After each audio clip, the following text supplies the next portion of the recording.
Right now, in this country, there are millions of men over 50 who would tell you they are fine. They have a house, they have a car, they have a phone full of contacts they haven't called in months, and they sit in silence at 6 in the morning and cannot explain why fine feels like the loneliest word in the English language. The male loneliness epidemic is real. 63% of men over 50 report having no close friend. No one they could call at 2 a.m. without it being strange. Not one person. But here's what nobody tells you about that number. The problem is not what you think it is. These men are not lonely because they lack people. They are lonely because they lost the one thing that told them who they were, and nobody warned them it was going to happen. I'm Marcus, and if you're a man over 50 who has built a life and somehow ended up more alone inside it than you ever expected to be, this is the conversation nobody is having about the male loneliness epidemic, and why the silence in that house might be the most important signal you've ever received. Let me describe something. You wake up, you make coffee, 1 cup. You shower, you dress, maybe. Sometimes you don't. There is no particular reason to be anywhere by any particular time. You are not sad exactly. You are not in crisis. You are something harder to name. You are waiting, but you don't know for what. And here's the part that nobody has been willing to say directly. You are not lonely because you don't have enough people in your life. You are lonely because you lost the roles that used to tell you who you were. And when those roles ended, your identity had nowhere left to live. I call this the identity collapse. And it is different from loneliness, fundamentally different, because the prescription changes completely. You can't fix an identity problem with a social calendar. You can't fix it with a dating app. You can't fix it with staying busy. Because the gap isn't between you and other people. The gap is between you and yourself. Brother, you are not broken. You were handed a map that only worked when someone else needed you to follow it. And nobody told you the map expired. Here's the pattern playing out in millions of lives right now. And once you see it, you won't be able to stop seeing it. Stage 1. The structure years. For 3 decades, you had a role: husband, father, provider, manager. You woke up every morning knowing your function, not because you thought about it, because it was just there, like gravity. This felt like purpose. You thought it meant you were enough.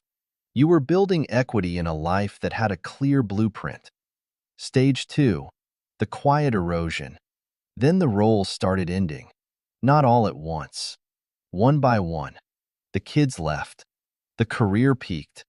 The marriage ended, through divorce, through distance, or through death. And one morning you woke up and the structure was gone. And the silence wasn't peaceful. It was diagnostic. It was your nervous system reporting. The operating system just crashed. Stage 3. The misdiagnosis. This is where most men get lost, because here's what happens in Stage 3. The silence arrives. The structure is gone, and every system around you, your family, your friends, the internet, the self-help industry, tells you the same thing. You're lonely. Go find people. Get back out there. Download the app. Join the gym. Stay busy. And some men do, and they stay busy, and they still feel the same way. Because here's the twist that changes everything. You didn't lose yourself when the marriage ended. You discovered that for 30 years, you never had a self that wasn't in service to a role. That's not a personal failure. That's a system failure. The system told you your worth is your function, and you believed it because it worked.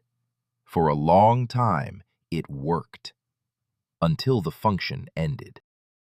So why does this happen? Let me give you the 3 forces at play. This isn't about blaming anyone. It's about reading the system. three converging forces that mathematically guaranteed the identity collapse for men over 50. Once you see all three, their power begins to dissolve. Force 1. The mission-wired brain. The male nervous system evolved over 50,000 years to operate with a mission, A target, a function to protect. Testosterone, the neurochemical most linked to drive and purpose, doesn't just fuel physical energy. It is triggered by goal pursuit, by protection, by building.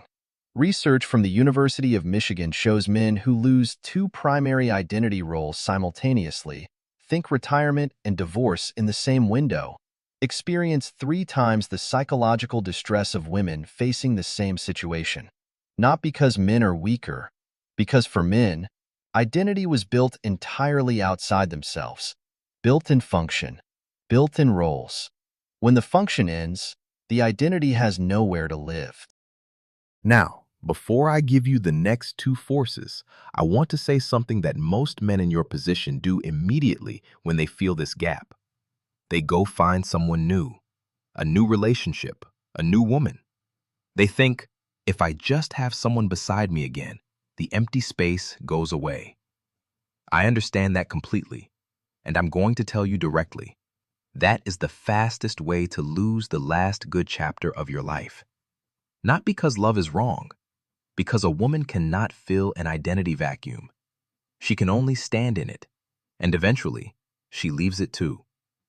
The fix has to come before she arrives. Here's why. Force 2, the loneliness economy. There is a $4.5 billion industry in this country built on your silence. Dating apps, therapy subscriptions, men's self-help courses, life coaches, social skill programs, all of it constructed on one foundational assumption. Your loneliness is a product to be solved with a purchase. But here is the economic reality nobody puts in the brochure. Every one of those platforms has a revenue model that requires you to feel almost better, never actually better. An app that fully solves your loneliness loses a subscriber. The business model depends on the gap staying open. You are not their customer. You are their inventory. Force 3, the silence mandate. For 50 years, you were taught one thing about being a man. Don't need anyone. Don't talk about it. Don't show the gap. Be the rock. Be the anchor. Be the one who handles it. This was not cruelty. It was survival training for a world that needed men who could endure. But the side effect is this. Men never developed the internal architecture to be alone without being empty. Because the culture that trained you to be strong never taught you how to be still. 3 forces, 1 outcome. And here's what most men miss. None of these forces were your fault. All 3 were working on you simultaneously for decades before you ever sat down in that quiet house and wondered why it felt like the wrong answer. So what do most men do when they hit the identity collapse? Path 1. Fill it fast. New relationship, immediately. New job, new city, constant activity. Keep the schedule full so the silence never has a chance to land. I understand the appeal. Motion feels like momentum, but filling the vacuum with noise doesn't solve it. It just drowns it temporarily until the noise stops. And when it does, the vacuum is louder than before. Path 2. Withdraw completely. Decide that desire itself is the problem. Stop wanting anything. Call it peace. Build 4 walls and a door that only opens outward. I understand this too. It looks like sovereignty, but it isn't. It's preemptive surrender. You stopped hurting, but you also stopped living. The third path is harder to describe, and almost nobody is talking about it. I call it structured solitude. Not isolation, not filling the silence with noise. The active work of learning to know the man you have spent 50 years being useful for everyone else. The philosopher Epictetus was a slave, literally owned, no freedom of movement, no validation from the world around him. And he wrote one of the foundational texts on human sovereignty because he understood something the loneliness economy can never sell you. Your worth was never in the market. It was never in the role. It was always in what you choose to be when nobody is asking you to be anything. Here is the reframe I want you to take out of this room with you. The silence in your house is not evidence that you failed. It is the first page of the chapter you have not written yet.